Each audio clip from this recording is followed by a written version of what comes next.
Hello friends, നമ്മൾ ഇത് social സയൻസിൽ 5ാം ക്ലാസ്സിലെ സോഷ്യൽ സയൻസിലെ 4ാമത്തെ പാഠമാണ് നമ്മൾ സാമൂഹ്യശാസ്ത്രത്തിൻ്റെ 4ാമത്തെ പാഠം. കരുതലോടെ ചെലവിടാം. കുടുംബത്തെക്കുറിച്ചും അതിൻ്റെ സാമൂഹിക പ്രാധാന്യത്തെക്കുറിച്ചും കഴിഞ്ഞ ക്ലാസ്സിൽ പഠിച്ചുവല്ലോ. കുടുംബവുമായി ബന്ധപ്പെട്ട മറ്റു ചില കാര്യങ്ങൾ നമുക്ക് പരിശോധിക്കാം. ചിത്രം ശ്രദ്ധിക്കൂ. ഈ കുടുംബത്തിലെ അംഗങ്ങളായ അച്ഛൻ, അമ്മ, മകൾ എന്നിവർ പ്രവർത്തനങ്ങളിൽ ഏർപ്പെട്ടിരിക്കുന്നത് കാണാമല്ലോ. അവർ ഓരോരുത്തരും എന്തൊക്കെയാണ് ചെയ്യുന്നത്? അച്ഛൻ ട്രാക്ടർ ഉപയോഗിച്ച് നിലമുഴുകുന്നു. കുട്ടി പട്ടം പറത്തുന്നു. അമ്മ എന്തൊക്കെ കാര്യങ്ങൾ ചെയ്യുന്നത്? കച്ചവടം നടത്തുന്ന പോലെയൊക്കെയാണ് കാണിക്കുന്നത്.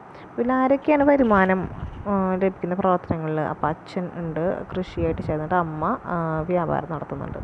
അപ്പോൾ ഇതുപോലെയുള്ള വിവിധ പ്രവർത്തനങ്ങൾ ചെയ്യുന്നത് വഴി കുടുംബത്തിന് വരുമാനം ലഭിക്കുന്നു. വരുമാനം ലഭിക്കുന്ന സാമ്പത്തിക പ്രവർത്തനങ്ങളിൽ എക്കണോമിക് ആക്ടിവിറ്റീസിൽ ഒന്നാണ് തൊഴിലെന്ന് പറയുന്നത്. തൊഴിലിൻ്റെ പ്രതിഫലം കൂലിയാണോ ശമ്പളമാണോ ലഭിക്കുന്നത്? കുടുംബത്തിൻ്റെ ഒരു വരുമാന സ്രോതസ്സാണ് തൊഴിൽ. വരുമാനം വ്യത്യസ്ത രീതിയിൽ ലഭിക്കുന്ന പോലെ വരുമാനം ലഭിക്കാനുള്ള മാർഗ്ഗങ്ങളും വ്യത്യസ്തമാണ്. രണ്ട് കുടുംബങ്ങളെ സംബന്ധിച്ച് ചില വിവരങ്ങളാണ് ചൂടെ കൊടുത്തിരിക്കുന്നത്. കുടുംബം ഒന്നിൽ സതീഷ് ഒരു കർഷക തൊഴിലാളിയാണ്. ഭാര്യ, 2 കുട്ടികൾ, സതീഷിൻ്റെ മാതാവ് എന്നീ അംഗങ്ങൾ കുടുംബത്തിലുള്ളത്. സ്വന്തമായി വീടും 5 സെൻറ്റ് സ്ഥലവുമുണ്ട്. സതീഷിൻ്റെ ഭാര്യ സുമതി അടുത്തുള്ള സ്കൂളിലെ ഭക്ഷണം പാകം ചെയ്യുന്ന ജോലിയിൽ ഏർപ്പെട്ടുകൊണ്ടിരിക്കുന്നു. സതീഷിൻ്റെ രോഗിയായ മാതാവിന് വേണ്ടി സംരക്ഷണം കുടുംബാംഗങ്ങൾ നൽകുന്നു. ഈ കുടുംബം 2 ഭാര്യയും 3 മക്കളും ഉൾപ്പെടുന്നതാണ്. ഷാജിയുടെ കുടുംബം തയ്യൽക്കട നടത്തുകയാണ്. ഷാജിയുടെ മൂത്ത മകന് പത്രം വിതരണം ചെയ്യുന്ന ജോലിയാണ്. ഇളയ മകൾ വിദ്യാർത്ഥിനിയാണ്. ഷാജിയുടെ ഭാര്യ സീന സ്വന്തം ഭവനത്തിലെ ജോലികൾ ചെയ്യുന്നു. വാടക വീട്ടിലാണ് കുടുംബം താമസിക്കുന്നത്. അപ്പോൾ സതീഷിൻ്റെയും ഷാജിയുടെയും കുടുംബത്തിൻ്റെ വരുമാന സ്രോതസ്സുകൾ എന്തെല്ലാം നമുക്ക് നോക്കി. കൃഷിപ്പണിയാണ് ഒന്നാമത്തെ. കർഷകനാണ്. പിന്നെ അതുപോലെ 5 സെൻറ്റ് സ്ഥലവും. ഈ സ്ഥലവും ഈ പറഞ്ഞ പോലെ പ്രോഫിറ്റ് പോലെയാണ്. അതുപോലെ സതീഷിൻ്റെ ഭാര്യ ഇതുപോലെ ജോലിക്ക് പോകുന്നുണ്ട്. അവർ തയ്യൽ ജോലിയും അതുപോലെ തന്നെ മകനാണ് പത്രം വിറ്റ് അതുപോലെ അതൊരു ജോലിയായിട്ടാണ് നടക്കുന്നത്. ഈ കുടുംബത്തിലെ വരുമാന സ്രോതസ്സുകൾ വ്യത്യസ്തമാണ്. പ്രതിഫലം പ്രദാനം ചെയ്യുന്ന പ്രയത്നമോ വസ്തുക്കളോ ആണ് വരുമാന സ്രോതസ്സ് എന്ന് പറയുന്നത്. അപ്പോൾ വരുമാന സ്രോതസ്സ് എന്ന് പറഞ്ഞിട്ടുണ്ടെങ്കിൽ പ്രതിഫലം പ്രദാനം ചെയ്യുന്ന പ്രയത്നമോ വസ്തുവകകളോ ആണ് വരുമാന സ്രോതസ്സ് എന്ന് പറയുന്നത്. ഉദാഹരണത്തിന് കച്ചവടം ഒരു വരുമാന സ്രോതസ്സും അതിന് ലഭിക്കുന്ന ലാഭം വരുമാനവുമാണ്. അപ്പോൾ പ്രതിഫലം പ്രദാനം ചെയ്യുന്ന പ്രയത്നം, എഫേർട്ടും അതുപോലെ വസ്തു എന്തെങ്കിലും ഒബ്ജക്ട്സും ഒക്കെയാണ് ശരിക്കും പറഞ്ഞാൽ വരുമാന സ്രോതസ്സ്, സോഴ്സ്, ഇൻകത്തിൻ്റെ സോഴ്സ് എന്ന് പറയുന്നത്. ഉദാഹരണമായി വരുമാന സ്രോതസ്സും അതിന് ലഭിക്കുന്ന ലാഭം വരുമാനവുമാണ്. നിങ്ങളുടെ കുടുംബത്തിൽ ആരൊക്കെയാണ് വരുമാനങ്ങൾ പട്ടികപ്പെടുത്തും. കുടുംബത്തിന് വരുമാനം ലഭ്യമാകുന്ന മറ്റു ചില സന്ദർഭങ്ങൾ: നിശ്ചിത തുക ബാങ്കിൽ നിക്ഷേപിക്കുന്നു, സ്വന്തമായുള്ള കെട്ടിടം കച്ചവട ആവശ്യങ്ങൾക്കായിട്ട് കൊടുക്കുന്നു, വ്യവസായ യൂണിറ്റ് മെച്ചപ്പെട്ട രീതി നടത്തുന്നു, ഇൻഷുറൻസ് ഏജൻ്റായിട്ട് പ്രവർത്തിക്കുന്നു. ഇതൊക്കെ ഒരു വരുമാന ഭാഗങ്ങളാണ്. ഈ സന്ദർഭങ്ങളിൽ ബാങ്ക് നിക്ഷേപങ്ങൾക്ക് പലിശ, കെട്ടിടത്തിൻ്റെ വാടക, അതുപോലെ വ്യവസായ യൂണിറ്റിൽ നിന്നുള്ള ലാഭം, ഇൻഷുറൻസ് കമ്മീഷൻ തുടങ്ങിയ കുടുംബങ്ങൾക്ക് ലഭിക്കാവുന്ന വരുമാനങ്ങളാണ്. കുടുംബത്തിന് വരുമാനം ലഭിക്കുന്ന വ്യത്യസ്ത സ്രോതസ്സുകൾ: കുടുംബ വരുമാനത്തിലെ ശമ്പളമായിട്ട് സർക്കാർ ജോലിയിൽ നിന്ന് ശമ്പളം എന്തായാലും കിട്ടും. അതുപോലെ മഹിളാ പ്രധാന ഏജൻ്റ് കമ്മീഷൻ കിട്ടും. കെട്ടിട നിർമ്മാണ ജോലിയാണെങ്കിൽ അത് കൂലി കിട്ടും. ബാങ്ക് നിക്ഷേപമാണെങ്കിൽ അത് ഇൻട്രസ്റ്റ് പലിശയായിട്ട് കിട്ടും. കെട്ടിടം വാടകയാണെങ്കിൽ വാടക കിട്ടും. കച്ചവടമാണെങ്കിൽ അതിന് ലാഭം കിട്ടും. കുടുംബങ്ങൾക്ക് വരുമാനം ലഭിക്കുന്ന നിക്ഷേപങ്ങൾ കച്ചവടം, കൃഷി, വ്യവസായം, വസ്തുവകകൾ, സേവനങ്ങൾ തുടങ്ങിയ വിവിധ സ്രോതസ്സുകളിൽ നിന്നാണ്. ഇങ്ങനെ ഒരു കുടുംബത്തിലെ അംഗങ്ങൾ വിവിധ സ്രോതസ്സുകളിൽ നിന്ന് ലഭിക്കുന്ന പ്രതിഫലമാണ് കുടുംബാംഗങ്ങളുടെ വരുമാനം എന്ന് പറയുന്നത്. അപ്പോൾ നിങ്ങളുടെ കുടുംബത്തിൻ്റെ വരുമാനം ഏതെല്ലാം സ്രോതസ്സിൽ നിന്നാണ് രൂപപ്പെടുന്നത്? ചെലവും പലവിധം. വിവിധ സ്രോതസ്സുകളുടെ കുടുംബത്തിന് ലഭിക്കുന്ന വരുമാനം കൊണ്ടാണ് കുടുംബത്തിൻ്റെ പൊതുവായ ആവശ്യങ്ങളും അംഗങ്ങളും വ്യക്തിഗതമായ ആവശ്യങ്ങളും നിറവേറ്റുന്നത്. അപ്പോൾ ഒരു കുടുംബത്തിൻ്റെ ആവശ്യങ്ങൾ എല്ലാം തുല്യ പ്രധാനമുള്ളവയല്ല. ചിലതൊക്കെ അത്യാവശ്യമാണ്, മറ്റു ചില കിട്ടിയാൽ നല്ലത്, ബാക്കിയുള്ളവ കിട്ടിയില്ലെങ്കിലും കുഴപ്പമില്ല. കുടുംബ വരുമാനത്തിൻ്റെ അടിസ്ഥാനത്തിൽ ഇത്തരം ആവശ്യങ്ങളെ മുൻഗണനാക്രമം നിശ്ചയിക്കേണ്ടതാണ്. അതിനനുസരിച്ച് വേണം ചിലവുകൾ ക്രമീകരിക്കുന്നത്. ഒരു കുടുംബത്തിൻ്റെ പ്രധാന ചിലവുകൾ സൂചിപ്പിക്കുന്ന ചിത്രമാണ് ആ ഒരു വൃക്ഷത്തിൽ കൊടുത്തിരിക്കുന്നത്. ഏതെല്ലാം ചിലവുകളാണ് ഈ കുടുംബത്തിൻ്റേത് കണ്ടെത്താം. ഈ കുടുംബത്തിന് മറ്റെല്ലാം ചിലവുകൾ കൂടി ഉണ്ടാകാം. അവ ചിത്രത്തിലെ വിട്ടുപോയ സ്ഥലത്ത്. അപ്പോൾ ഭക്ഷണ ചിലവ്, വായ്പ തിരിച്ചടവ് ഉണ്ടാവും, അതുപോലെ ആശുപത്രി ചിലവ് ഉണ്ടാവും, വസ്ത്രം വാങ്ങാനുള്ള ചിലവ്, യാത്രാ ചിലവ്, പിന്നെന്താണ് കറണ്ട് ബില്ലിൻ്റെ ഒക്കെ കൊടുക്കണ്ടേ, വൈദ്യുതിയുടെ, അതുപോലെ ചിലപ്പോൾ ആ ഒരു ചിലവ് ഉണ്ടാവും. വീട്ടിൽ പിന്നെ എന്തൊക്കെയാണ് ഉണ്ടാവുക?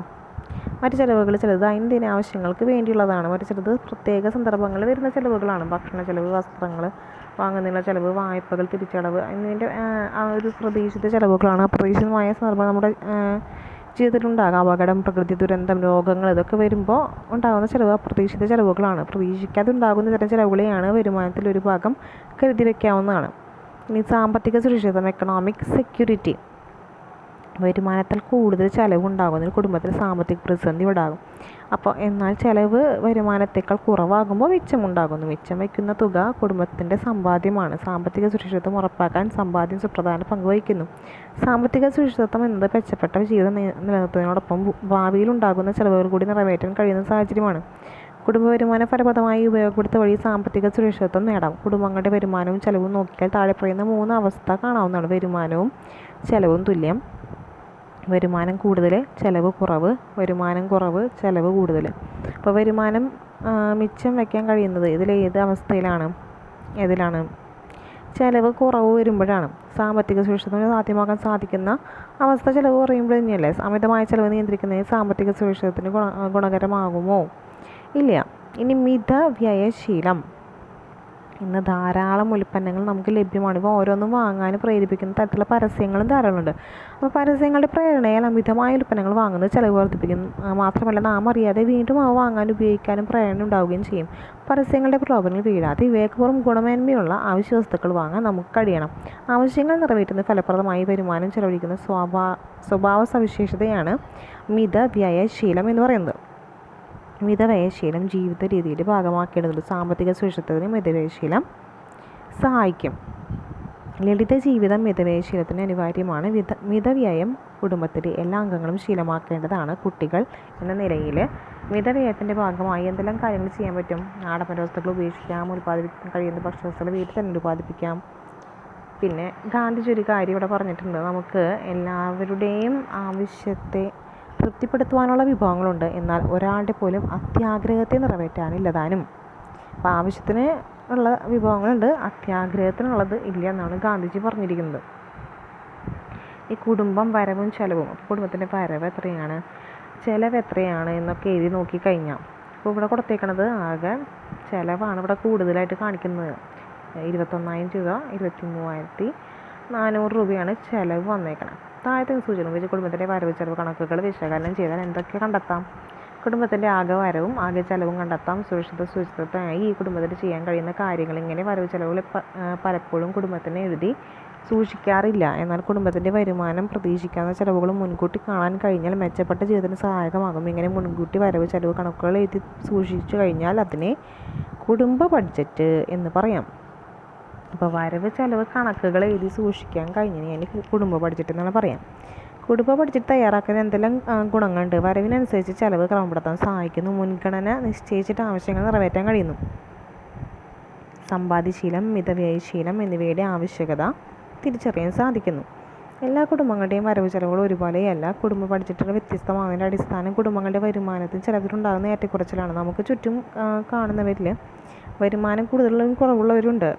ഇത് കുടുംബങ്ങൾ തമ്മിലുള്ള സാമ്പത്തിക അന്തരത്തിന് വഴിതെളിക്കുന്നു. കുടുംബങ്ങൾ തമ്മിലുള്ള സാമ്പത്തിക അന്തരം കുറയ്ക്കുന്നതിനായി കേന്ദ്ര സംസ്ഥാന സർക്കാരുകൾ നിരവധി പ്രവർത്തനങ്ങൾ നടപ്പിലാക്കി വരുന്നു. പ്രവർത്തന ബഡ്ജറ്റ് എന്താണെന്ന് നോക്കാം നമുക്ക്.